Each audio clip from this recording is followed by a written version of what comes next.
لبيك اللهم لبيك لبيك لا شريك لك لبيك إن الحمد والنعمة لك والملك لا شريك لك لبيك اللهم بسم اللہ الرحمن الرحیم۔ ناظرین اکرام، حجاج بیت اللہ الحرام، السلام علیکم ورحمۃ اللہ وبرکاتہ۔ رہنمائے حج عمرہ و زیارت مسجد نبی صلی اللہ علیہ وسلم، ہم آپ کی خدمت میں زیر نگرانی وزارت شؤون الاسلامی والاوقاف و دعوت و ارشاد مملکت سعودی عرب کے شعبہ مطبوعات و نشر کے تعاون سے پیش کرنے کی سعادت حاصل کر رہے ہیں۔ عالم اسلام کی معروف شخصیت فضیلت شیخ محمد بن صالح العثیمین رحمۃ اللہ علیہ فرماتے ہیں، حج اسلام کے 5 بنیادی ارکان میں سے ایک اہم ترین رکن ہے، اور یہ اللہ تعالیٰ کا احسان ہے کہ اس نے اپنے بندوں پر حج زندگی میں ایک بار فرض فرمایا۔ حجاج بیت اللہ الحرام کے لیے ضروری ہے کہ خلوص نیت سے صرف اللہ کی رضا کے لیے اپنے حج کے سفر کا آغاز کریں، کیونکہ حدیث قدسی ہے، میں شریکوں میں سب سے زیادہ شرک سے بے پرواہ ہوں۔ جس نے کوئی ایسا عمل کیا جس میں اس نے میرے ساتھ غیر کو شریک کیا تو میں اس کو اور اس کے شریک کو چھوڑ دیتا ہوں اور اس سے بیزار ہو جاتا ہوں۔ اور دوسری نصیحت میں حجاج کرام سے یہ کروں گا کہ اتباع رسول صلی اللہ علیہ وسلم کو اپنی تمام عبادات میں ملحوظ خاطر رکھیں، اور اپنے حج کے مبارک سفر سے پہلے حج عمرے کے احکام کو تفصیل سے سیکھ لیں اور جان لیں، اور اس طریقے کو اختیار کریں جو اللہ کے رسول صلی اللہ علیہ وسلم سے ثابت ہو، کیونکہ آپ علیہ السلام نے حج کے تمام احکامات کو واضح فرما دیا، اور جب آپ نے حج کیا تو آپ اپنے صحابہ سے یہ فرما رہے تھے کہ مجھ سے اپنے حج کے مسائل سیکھ لو۔ وَإِذْ بَوَّأْنَا لِإِبْرَاهِيمَ مَكَانَ الْبَيْتِ أَلَّا تُشْرِكْ بِي شَيْئًا وَطَهِّرْ بَيْتِيَ لِلطَّائِفِينَ وَالْقَائِمِينَ وَالرُّكَّعِ السُّجُودِ وَأَذِّن فِي النَّاسِ بِالْحَجِّ يَأْتُوكَ رِجَالًا وَعَلَى كُلِّ ضَامِرٍ يَأْتِينَ مِنْ كُلِّ فَجٍّ عَمِيقٍ۔ مکہ المکرمہ، روئے زمین پر اللہ اور اس کے رسول صلی اللہ علیہ وسلم کو یہ شہر دنیا کے دوسرے شہروں سے زیادہ محبوب ہے۔ اس میں کعبہ ہے جو اللہ کی عبادت کے لیے بنائے جانے والا سب سے پہلا اور قدیم گھر ہے، مسلمانوں کا قبلہ اور ان کی دلی محبت کا مرکز ہے۔ یہی وہ جگہ ہے جس کی طرف دنیا میں بسنے والے مسلمان ہر روز 5 وقت اپنا رخ کرتے ہیں۔ ان کے دل اس عبادت گاہ کی زیارت کے لیے بے قرار رہتے ہیں۔ یہی وہ جگہ ہے جس کے لیے حج کا سفر کیا جاتا ہے، یہی وہ مقام ہے جس کا طواف کیا جاتا ہے، یہی وہ عظیم منزلت والے عبادت گاہ ہے جس کی تعمیر حضرت ابراہیم علیہ السلام نے کی، یہی وہ جگہ ہے جس کے ہر چیز کو امن و امان حاصل ہے، یہی وہ مقدس عبادت گاہ ہے جو دنیا میں بسنے والوں کو توحید و امن و سلامتی کا پیغام دیتی ہے، یہی وہ جگہ ہے جہاں ایک نماز 1,00,000 نماز کا درجہ رکھتی ہے۔ ان اول بیت وضع للناس للذی ببکۃ مبارکا وہدی للعالمین فیہ آیات بینات مقام ابراہیم ومن دخله كان آمنا ولله على الناس حج البيت من استطاع إليه سبيلا ومن كفر فإن الله غني عن العالمين۔ اللہ رب العالمین نے اس دنیا میں بسنے والوں کی گمراہی کے اندھیروں کو دور کرنے کے لیے اپنے آخری نبی محمد صلی اللہ علیہ وسلم پر دین اسلام جیسی عظیم نعمت کا نزول فرمایا، تاکہ آپ صلی اللہ علیہ وسلم جن و انس پر اس بات کو واضح فرما دیں کہ ان کی تخلیق کا مقصد اللہ رب العالمین کی عبادت ہے۔ رسول اکرم صلی اللہ علیہ وسلم نے ارشاد فرمایا، اسلام کی بنیاد 5 چیزوں پر ہے، اس بات کی گواہی دینا کہ اللہ کے سوا کوئی معبود نہیں، اور یہ کہ محمد صلی اللہ علیہ وسلم اللہ کے آخری رسول ہیں، اور نماز قائم کرنا، زکوٰۃ دینا، رمضان کے روزے رکھنا، اور حج بیت اللہ۔ حج اسلام کے ارکان میں سے ایک اہم ترین رکن ہے، اور اس وقت تک ایک شخص کا اسلام مکمل نہیں ہوتا جب تک کہ صاحب استطاعت حج نہ کر لے۔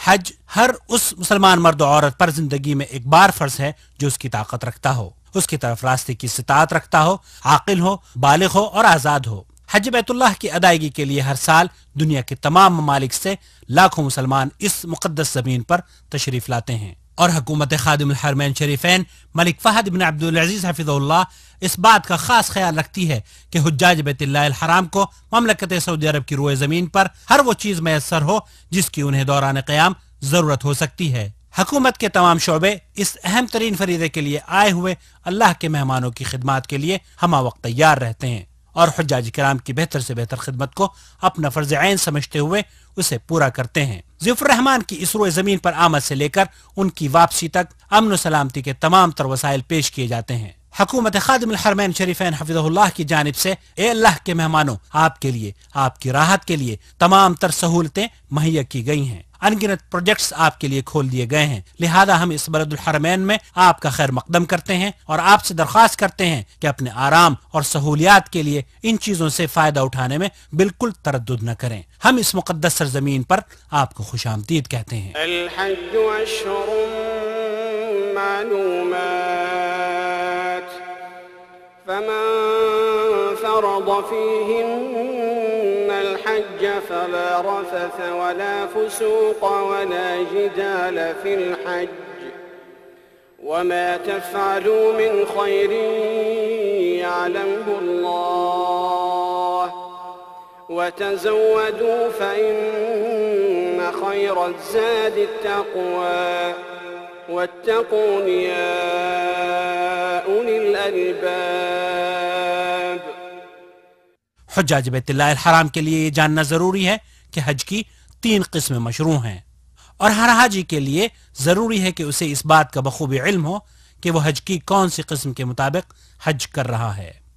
حج کی وہ 3 قسمیں ہیں: حج تمتع، حج قران اور حج افراد۔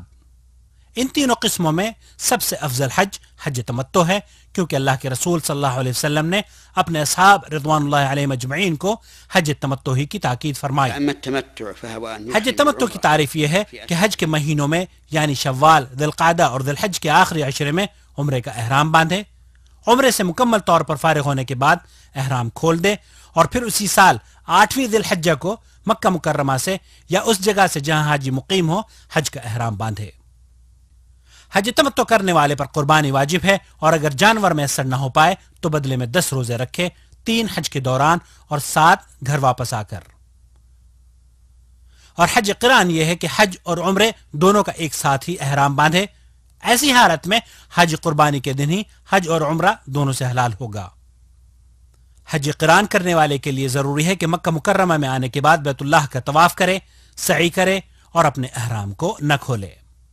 حج قران کرنے والے پر بھی قربانی واجب ہے، اور اگر جانور میں سر نہ ہو پائے تو بدلے میں 10 روزے رکھے، 3 حج کے دوران اور 7 گھر واپس آ کر۔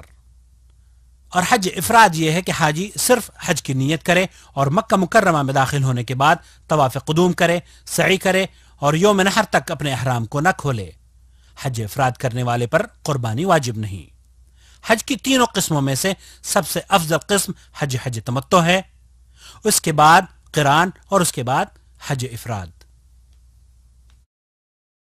حج کے ارکان عموماً احرام کے ساتھ شروع ہوتے ہیں، اور جس کا معنی یہ ہے کہ حاجی میقات پر پہنچ کر حج کی نیت کرتا ہے۔ میقات 5 ہیں۔ اللہ کے رسول صلی اللہ علیہ وسلم نے ان میقات کا تعین فرمایا ہے، اور حجاج کے لیے یہ ضروری ہے کہ ان میقات پر پہنچ کر اپنے حج عمرے کی نیت کرے اور احرام کو باندھے، اور وہ 5 میقات ہیں۔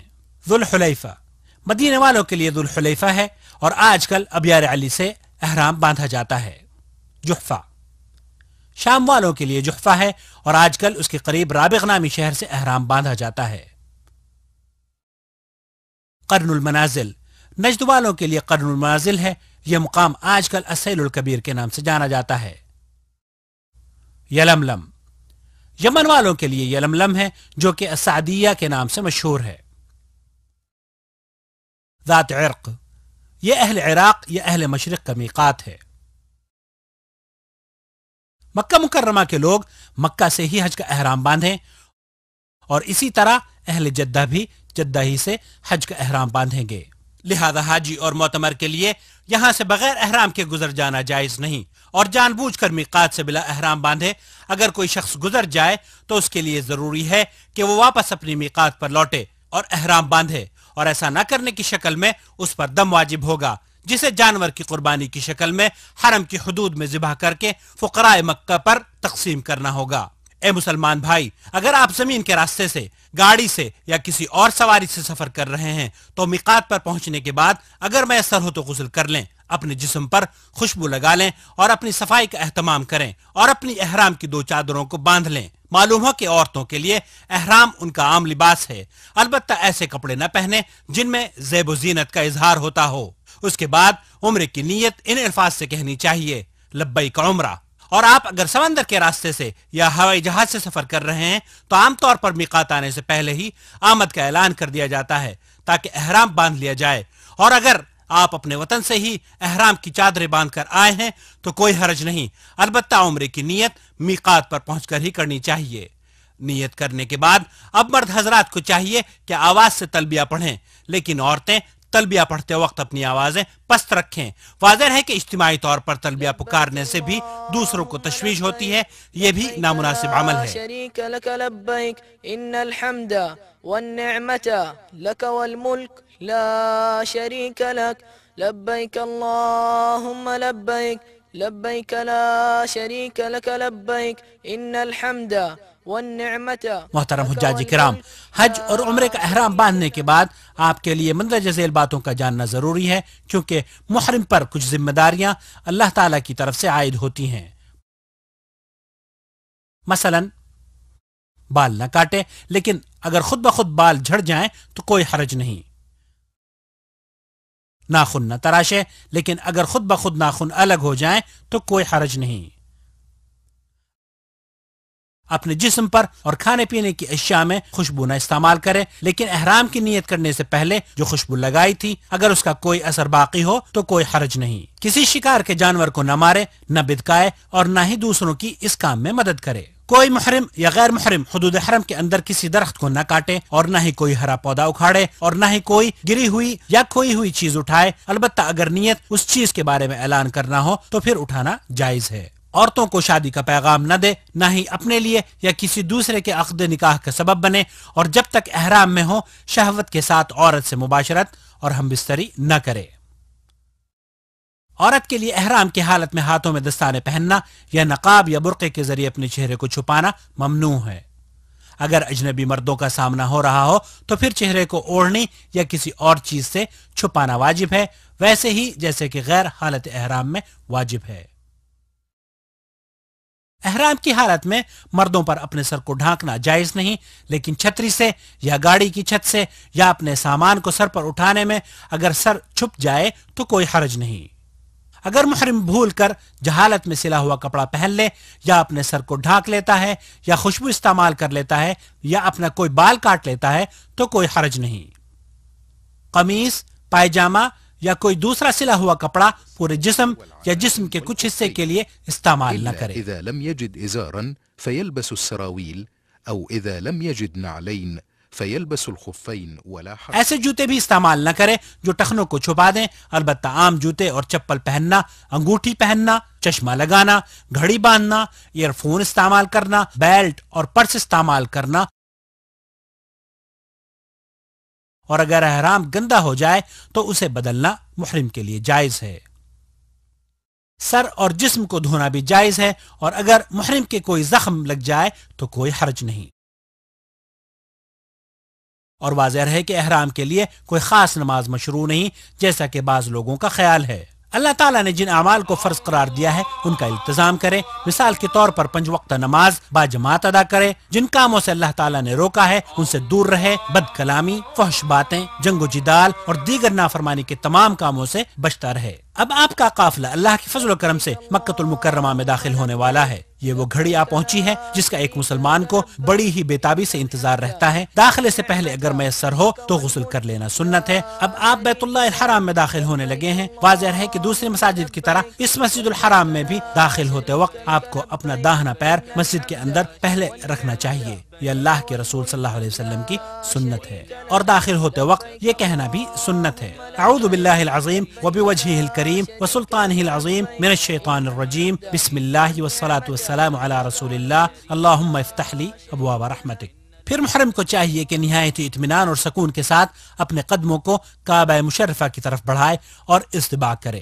استباء یہ ہے کہ احرام کی اوپر والی چادر کو دائیں کندھے کے نیچے سے نکال کر دوسرے کندھے پر ڈال لے، کیونکہ اللہ کے رسول صلی اللہ علیہ وسلم نے ایسا ہی کیا تھا۔ اس کے بعد حجر اسود کی طرف جائے اور اپنے طواف کا آغاز حجر اسود سے کرے۔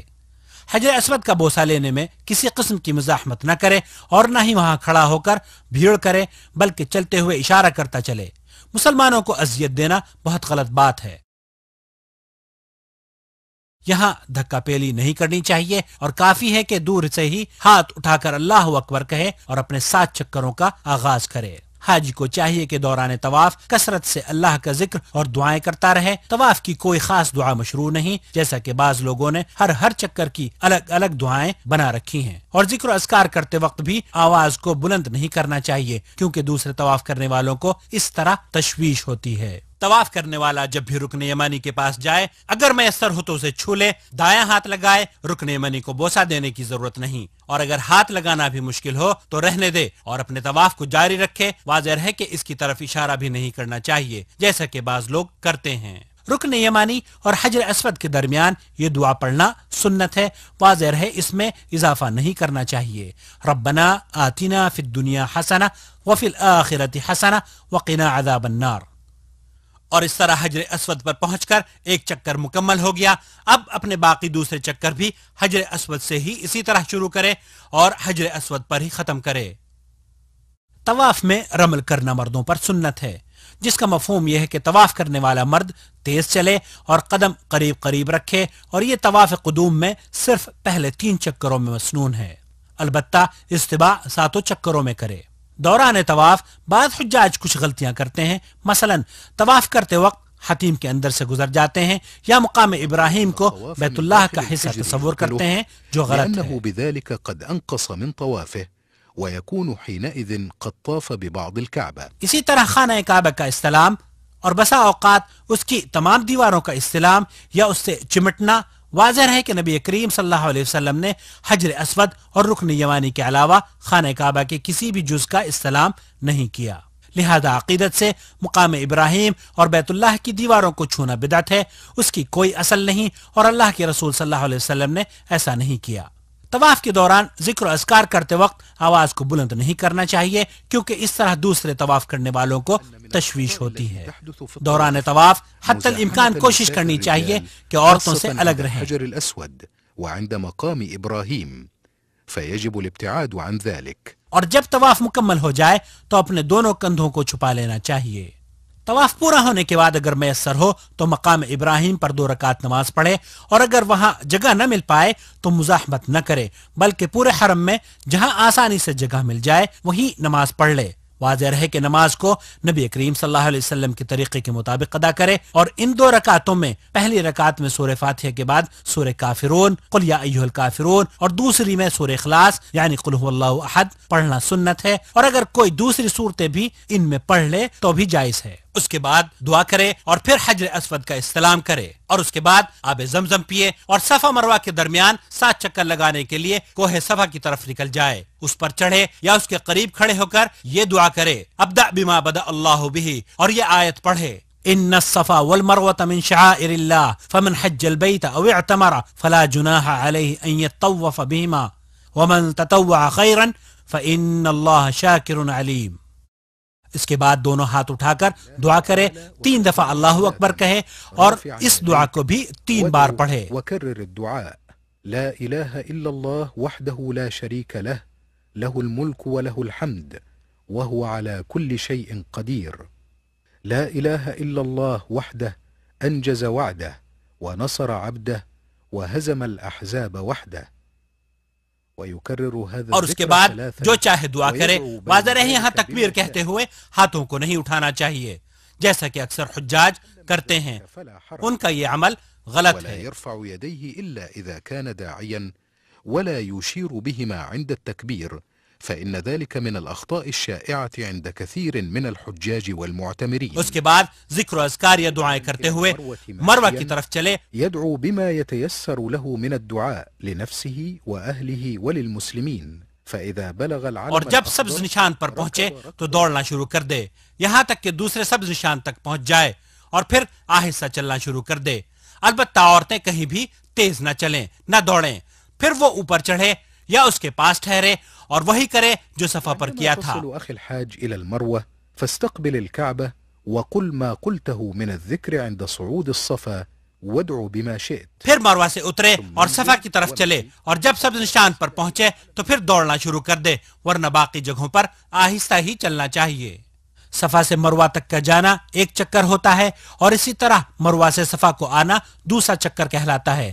اس طرح سعی کے 7 چکر پورے کرے۔ ذهابك من الصفا إلى المروة شوطا ورجوعك من المروة إلى محترم الصفا حجاج کرام، شوطا. سعی کرتے وقت اگر درمیان میں آپ تھکاوٹ محسوس کریں یا کسی مرض کی وجہ سے آپ پر صفا مروہ کے درمیان چلنے میں دشواری ہو تو آپ ویل چیئر کا استعمال کر سکتے ہیں، اور اگر طواف کے بعد عورت کو حیض یا نفاس شروع ہو جائے تو وہ اس حالت میں سعی کر سکتی ہے، کیونکہ سعی کے لیے طہارت شرط نہیں، اور بعض عورتوں کو دیکھا گیا ہے کہ وہ مردوں کے ساتھ تیز بھاگتی ہیں، انہیں ایسا نہیں کرنا چاہیے، اور جس وقت سعی مکمل ہو جائے تو متمتع پر ضروری ہے کہ پورے سل کے بال تراشے یا چھوٹے کروائے۔ حاجی کے لیے قصر یعنی چھوٹے کرانا افضل ہے، البتہ عورتیں اپنے تمام بالوں کو ایک جگہ جمع کر کے ان کے سرے 1 انچ کے برابر یا اپنی انگلی کے پورے کے برابر یا اس سے تھوڑا کم کاٹیں۔ یہ سب کچھ کرنے کے بعد اب عمرہ مکمل ہو چکا ہے، اور محرم کے لیے ہر وہ کام حلال ہے جو احرام کی وجہ سے ممنوع ہوا تھا۔ فضیلت الشیخ محمد بن صالح العثیمین رحمۃ اللہ علیہ فرماتے ہیں کہ معتمر کو چاہیے کہ احرام باندھنے کے بعد سے لے کر طواف شروع کرنے تک، اور حاجی کو حج کا احرام باندھنے سے لے کر 10 ذی الحجہ تک یعنی بڑے جمرے کو کنکریاں مارنے تک تلبیہ کثرت کے ساتھ پکارتا رہے۔ لبیک اللہم لبیک لبیک لا شریک لک لبیک ان الحمد والنعمت لک والملک لا شریک لک۔ 8 ذی الحجہ کا دن جسے یوم ترویہ کہا جاتا ہے۔ تمام حجاج کرام آج کے دن حج کا احرام باندھ کر اللہ کے رسول صلی اللہ علیہ وسلم کی سنت کے مطابق منا کی طرف روانہ ہوتے ہیں۔ بہتر یہ ہے کہ زوال سے پہلے منا کے لیے نکلیں اور راستے میں کثرت سے تلبیہ کہتے رہیں، اور منا میں ظہر، عصر، مغرب، عشاء اور فجر کی نمازیں ادا کریں۔ ان میں سے جو نمازیں 4 رکعت والی ہیں اس میں قصر کریں یعنی 2 رکعت پڑھیں۔ واضح رہے کہ یہ حکم تمام حجاج کے لیے عام ہے، مکہ والوں کے لیے بھی اسی طرح سے ہے جس طرح دور سے آئے ہوئے حاجیوں کے لیے ہے۔ حجاج کے لیے سنت یہ ہے کہ یہ وہ رات منا میں گزاریں، اور فجر کی نماز پڑھنے کے بعد اگلے دن یعنی 9 ذی الحجہ کو سورج طلوع ہونے کے بعد منا سے عرفات کے لیے تلبیہ پکارتے ہوئے اللہ کا ذکر کرتے ہوئے روانہ ہوں۔ 9 ذی الحجہ کا دن جسے یوم عرفہ کہا جاتا ہے، اس دن حجاج کرام میدان عرفہ کی طرف نکلتے ہیں۔ مسلمان اس دن طلوع شمس سے لے کر غروب آفتاب تک عرفات کے میدان میں ٹھہرتے ہیں۔ حجاج کرام، اس دن کی بڑی فضیلت احادیث مبارکہ میں بیان ہوئی ہے۔ یہ وہ دن ہے جس کے بارے میں نبی کریم صلی اللہ علیہ وسلم نے ارشاد فرمایا، الحج عرفہ، حج عرفہ کے دن کا نام ہے۔ مسنون یہ ہے کہ اگر میسر ہو تو حاجی وادی نمرہ میں رہے، ورنہ تو پورا میدان عرفہ ٹھہرنے کی جگہ ہے، اور متعدد مقامات پر ایسے سائن بورڈز بھی لگائے گئے ہیں جن میں حجاج کی سہولت کے لیے مقامات کی نشاندہی کر دی گئی ہے۔ محترم ضیوف الرحمان، اس دن جتنی بھی ہو سکے زیادہ سے زیادہ دعائیں مانگنی چاہیے۔ شاید کہ چند لمحات کی دعائیں پوری زندگی کی سیاہیوں کو دھو کر روشنی میں بدل دیں اور مصائب و آلام دور ہو جائیں۔ اس روز مسلمانان عالم کے لیے، اسلام کی سربلندی کے لیے، اپنے لیے، اپنے اقرباء اور اہل و عیال کے لیے دعائیں کرنی چاہیے۔ اور جب ظہر کا وقت ہو جاتا ہے تو امام صاحب خطبے کا آغاز کرتے ہیں۔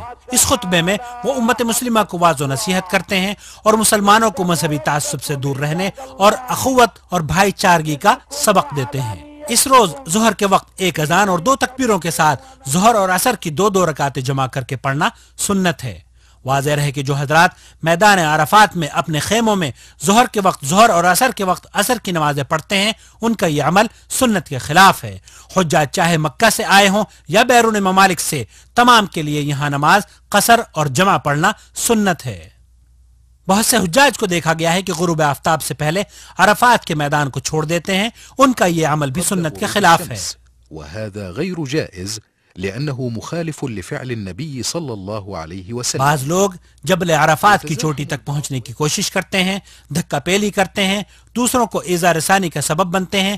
واضح رہے کہ چوٹی پر چڑھ کر وہاں نماز پڑھنے اور اسے عقیدت سے چھونے کی کوئی دلیل نہیں، یہ اعمال بدعت ہیں۔ بعض لوگوں کو دیکھا گیا ہے کہ دعا کرتے وقت جبل عرفہ کی طرف رخ کرتے ہیں، ان کا یہ عمل بھی سنت کے خلاف ہے، اور سنت قبل رخ ہو کر دعا کرنا ہے۔ اللهم إني أعوذ بك من الكفر والفقر ومن عذاب القبر لا إله إلا أنت اللهم أنت ربي لا إله إلا أنت خلقتني وأنا عبدك وأنا على عهدك ووعدك ما استطعت أعوذ بك من شر ما صنعت وأبوء لك بنعمتك علي وأبوء بذنبي فاغفر لي إنه لا يغفر الذنوب إلا أنت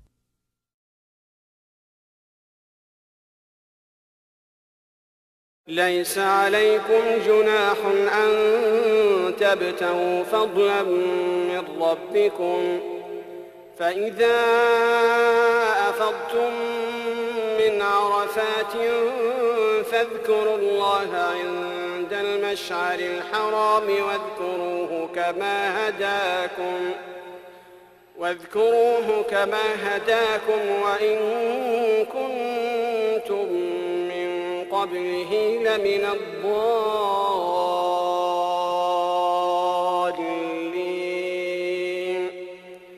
ثم أفيضوا من حيث أفاض الناس واستغفروا الله إن الله غفور رحيم مزدلفہ 9 ذی الحجہ کو سورج غروب ہو جانے کے بعد حجاج اکرام کے قافلے اللہ کا ذکر کرتے ہوئے مزدلفہ کی طرف روانہ ہوتے ہیں تاکہ وہاں پہنچ کر مغرب کی 3 رکعت اور عشاء کی 2 رکعت اکٹھی 1 اذان اور 2 اقامتوں کے ساتھ پڑھیں اور وہیں پر قیام کریں۔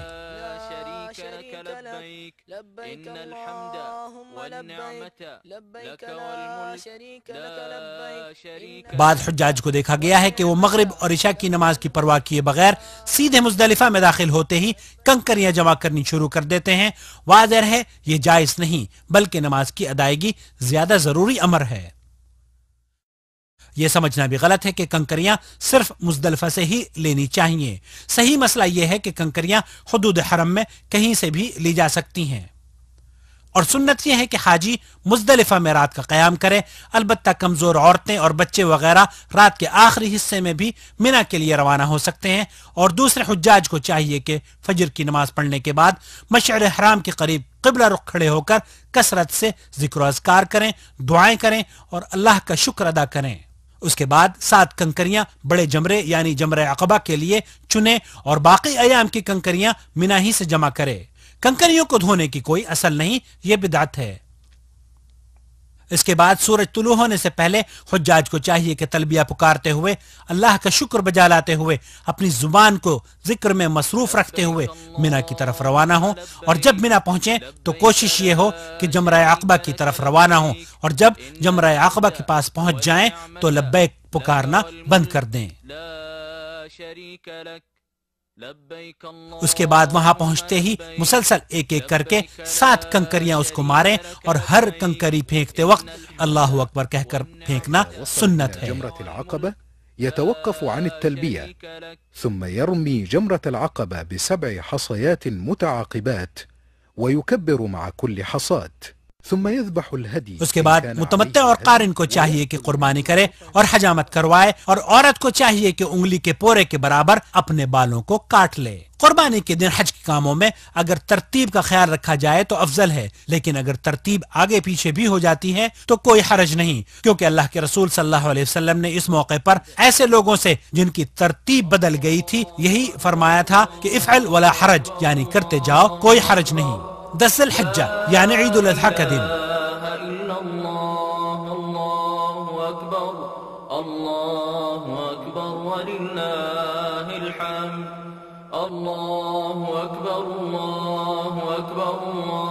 مسلمانان عالم اس دن کا استقبال بڑی ہی خوشی اور مسرت سے کرتے ہیں۔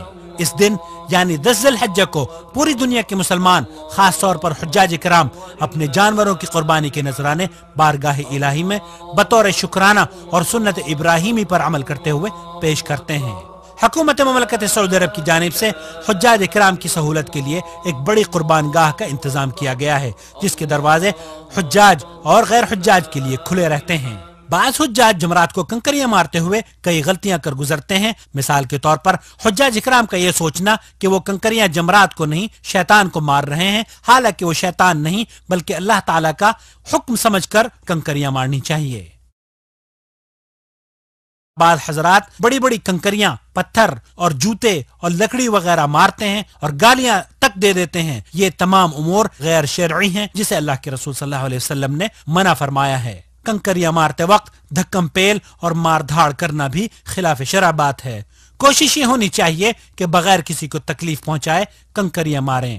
واضح ہے کہ جمرات کو کنکریاں لگنا ضروری نہیں، بلکہ اگر حوض میں بھی کنکری گر جائے تو شمار ہوں گی۔ بعض لوگوں کی کنکریوں کا نشانہ صرف حجاج ہی بنتے ہیں، یہ صحیح نہیں ہے۔ بیک مشت یعنی ایک مرتبہ ہی ساری کنکریاں مار دینا بھی صحیح نہیں ہے۔ سنت یہ ہے کہ کنکریاں ایک ایک کر کے ماری جائیں اور ہر کنکری کے ساتھ تکبیر کہی جائے، اور جب جمرہ عقبہ کو کنکریاں مار لی جائیں اور بال کٹوا لیے جائیں تو اب حاجی پر عورتوں کے سوا ہر دوسری اشیاء حلال ہو گئیں۔ اب حاجی سلے ہوئے کپڑے پہن سکتا ہے۔ اس کے بعد حاجی کو طواف افادہ کرنے کے لیے مکہ مکرمہ چلے جانا چاہیے۔ طواف افادہ حج کا رکن ہے، لہذا باوضو ہو کر طواف کرے، اور اس کے بعد اگر حاجی نے صرف حج کا احرام باندھا تھا یا حج قران کا اور پہلے طواف قدوم کے بعد صفا مروہ کی سعی کر چکا ہے تو وہی اس کے لیے کافی ہے، اور اگر متمتع ہے تو اسی طرح سے سعی کرے جیسے کہ پہلے بیان ہو چکا ہے۔ سعی سے فارغ ہونے کے بعد اب حاجی کا احرام پورے طور پر ختم ہو چکا ہے، اور جو کام احرام کی وجہ سے ناجائز تھے اب سب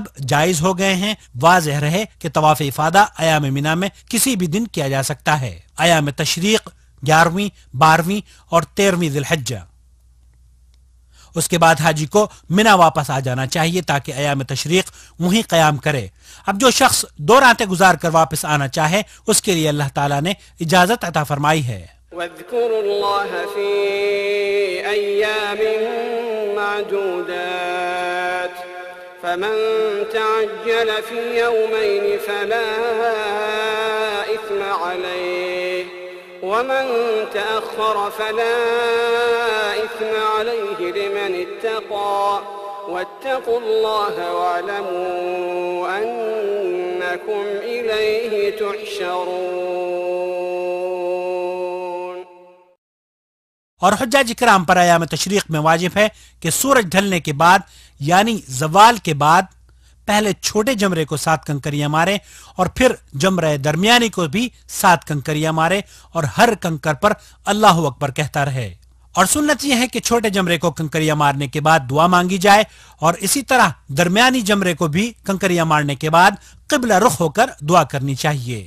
البتہ جمرہ عقبہ جو آخری ہے اس کو کنکریاں مارنے کے بعد دعا کے لیے نہ کھڑا ہوا جائے، اس لیے کہ اللہ کے رسول صلی اللہ علیہ وسلم نے اس کے پاس دعا نہیں کی تھی۔ دوسرے دن بھی زوال سورج کے بعد حجاج کے لیے ضروری ہے کہ تینوں جمرات کو اسی طرح کنکریاں مارے، اور اگر جلدی ہو تو غروب آفتاب سے پہلے مکہ کے لیے نکل جائے۔ اگر جلدی نہیں تو رات مینا میں گزارے اور تیسرے دن زوال آفتاب کے بعد تینوں جمرات کو کنکریاں مارے اور پھر مکہ مکرمہ کے لیے نکل جائے، اور جب گھر واپس لوٹنے کا ارادہ کرے تو طواف وداع کرے۔ طواف وداع۔ حجاج کرام، ایک بار پھر آپ کا قافلہ مکہ المکرمہ میں حج کے احکامات کو پورا کرتا ہوا لوٹ آیا ہے۔ یہاں آپ کو بیت اللہ کو چھوڑ کر جانے سے پہلے طواف وداع کرنا ہے۔ رسول اکرم صلی اللہ علیہ وسلم کا فرمان ہے کہ کوئی شخص بھی اس وقت تک مکہ چھوڑ کر اپنے وطن نہ جائے جب تک کہ وہ بیت اللہ کا طواف نہ کر لے۔ رواہ مسلم۔ امتثالا لأمره صلى الله عليه وسلم الذي قال لا ينفرن أحدكم حتى يكون آخر عهده بالبيت۔ لیکن حائضہ اور نفاس والی عورت کے لیے رخصت ہے۔ واضح ہے کہ طواف وداع کے بعد پچھلے قدموں باہر آنا قطعا جائز نہیں۔ اس کے ساتھ ہی حج مکمل ہو گیا، فللہ الحمد۔ اب آپ مدینہ طیبہ جانا چاہیں تو ضرور جائیں، لیکن واضح ہے کہ حج کے احکام میں اس کا کوئی دخل نہیں۔ مدینہ الرسول صلی اللہ علیہ وسلم میں مسجد نبوی کی زیارت کے احکام۔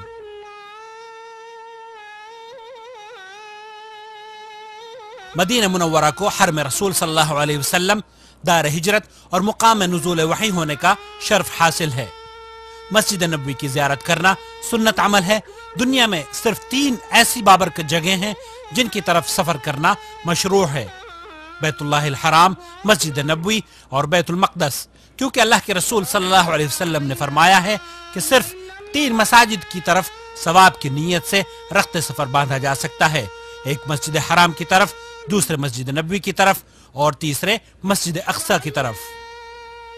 یہاں اس بات کی مزید وضاحت کر دینا زیادہ بہتر ہوگا کہ ان اعمال کا حج کے اعمال سے کوئی تعلق نہیں، لیکن چونکہ اللہ تعالیٰ نے حجاج کرام کو یہ موقع عنایت فرمایا کہ وہ بلد الحرمین شریفین میں حاضر ہوں، تو ان کے لیے یہ سنہری موقع ہے کہ مسجد نبوی صلی اللہ علیہ وسلم کی زیارت بھی کرتے چلیں، یہاں نمازیں پڑھ لیں، کیونکہ اس مسجد میں نماز پڑھنے کا ثواب باقی تمام مساجد سے 1000 درجہ زیادہ ملتا ہے، سوائے مسجد الحرام کے، کیونکہ اس میں ایک نماز کا ثواب 1,00,000 نماز کے ثواب کے برابر ہے۔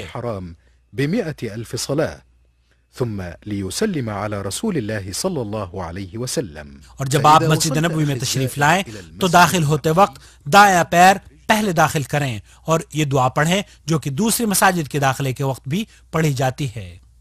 اعوذ باللہ العظیم وبوجہہ الکریم وسلطانہ القدیم من الشیطان الرجیم، بسم اللہ والصلاة والسلام علی رسول اللہ، اللہم افتح لی ابواب رحمتک۔ مسجد نبوی میں داخل ہونے کے بعد تحیت المسجد کی 2 رکعتیں پڑھنا سنت ہے، کیونکہ اللہ کے رسول صلی اللہ علیہ وسلم نے فرمایا ہے کہ جب تم میں سے کوئی شخص مسجد میں داخل ہو تو اس وقت تک نہ بیٹھے جب تک 2 رکعتیں نہ پڑھ لے۔ واضح ہے کہ نماز کی زبان سے نیت کرنا بدعت ہے۔ بہتر یہ ہے کہ اگر جگہ آسانی سے مل جائے تو ریاض الجنہ میں پڑھے، اور جگہ نہ ملنے کی صورت میں پوری مسجد میں کہیں بھی پڑھ لے۔ پھر اس کے بعد قبر رسول صلی اللہ علیہ وسلم کی طرف بڑھے اور قبر کے سامنے کھڑے ہو کر ادب و احترام کے ساتھ کہے، السلام علیک ایھا النبی ورحمۃ اللہ وبرکاتہ، اللہم آتہ الوسیلہ والفضیلہ وابعثہ المقام المحمود الذی وعدتہ، اللہم اجزہ عن امتہ افضل الجزاء۔ پھر تھوڑا دائیں طرف بڑھ کر حضرت ابو بکر رضی اللہ تعالی عنہ کی قبر کے سامنے کھڑے ہو کر سلام کرے اور ان کے لیے مغفرت و رحمت کی دعائیں کرے۔ اس کے بعد کچھ اور دائیں طرف بڑھ کر حضرت عمر رضی اللہ تعالی عنہ کی قبر کے سامنے کھڑے ہو کر سلام اور ان کے لیے بھی رحمت و مغفرت کی دعائیں کرے۔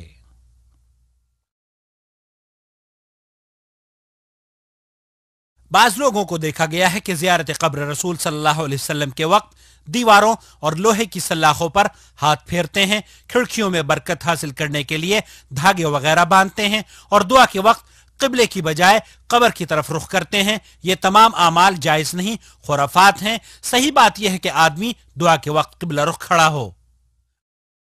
اب زائر کو چاہیے کہ بقیع کے قبرستان کی زیارت بھی کرے، جہاں بڑے بڑے جلیل القدر صحابہ رضوان اللہ علیہم اجمعین مدفون ہیں، جہاں حضرت عثمان ابن عفان رضی اللہ تعالی عنہ مدفون ہیں۔ شہداء احد کی قبروں کی زیارت بھی کرے، جہاں سید الشہداء حمزہ رضی اللہ تعالی عنہ مدفون ہیں۔ قبروں کی زیارت کے وقت مردوں سے اپنی حاجت طلب کرنا، قبروں سے تبرک حاصل کرنا اور فوت شدگان سے وسیلہ طلب کرنا، یہ سب بڑی خطرناک غلطیاں ہیں۔ قبرستان میں جا کر وہی سلام پڑھنا چاہیے جو اللہ کے رسول صلی اللہ علیہ وسلم نے امت مسلمہ کو سکھایا ہے۔ السلام علیکم یا اہل الدیار من المؤمنین والمسلمین وإنا ان شاء اللہ بکم لاحقون، نسأل اللہ لنا ولکم العافیہ۔ اب اس کے بعد زائر کو چاہیے کہ مسجد قباء جائے، کیونکہ نبی کریم صلی اللہ علیہ وسلم اس مسجد میں اکثر تشریف لے جاتے اور نماز پڑھتے۔ یہی معمول صحابہ کرام کا رہا۔ زائرین کرام، باقی جتنی زیارتیں مدینہ منورہ میں بنائی ہوئی ہیں، مثلا 7 مساجد وغیرہ، ان کا شریعت میں کوئی ثبوت نہیں، لہذا بلا وجہ ادھر ادھر گھومنے سے بچ کر ان اعمال کو اختیار کرنا زیادہ بہتر ہوگا جن کا شریعت میں ثبوت موجود ہے۔ واضح ہے کہ 40 نمازوں کی ادائیگی کا ثبوت بھی قرآن و سنت میں نہیں ملتا۔ اخیر میں فضیلت الشیخ محمد بن صالح العثیمین رحمۃ اللہ علیہ فرماتے ہیں کہ حاجی کو اپنے وطن لوٹ کر گناہوں کی طرف نہیں لوٹنا چاہیے، اور جب جب معصیت اور گناہ کی طرف دل مائل ہو تو اسے چاہیے کہ اپنے حج کے ایام کی یاد کو تازہ کر لے۔ ایسا کرنے سے اس کی یہ سنہری یادیں انشاءاللہ تعالی اسے معصیت اور گناہوں سے دور رہنے میں معاون و مددگار ثابت ہوں گی۔ اللہ تعالیٰ سے دعا ہے کہ آپ کے حج کو حج مبرور بنا دے، قابل قدر سعی و محنت اور معاف کیا ہوا گناہ بنا دے۔ اپنے بھائی محمد عاقل کو اجازت دیجیے۔ اس کی پروڈکشن سید محمد عبد الکریم اور زیر نگرانی الاستاذ علی موسیٰ کے تعاون سے عمل میں آئی ہے۔ والسلام علیکم ورحمۃ اللہ وبرکاتہ۔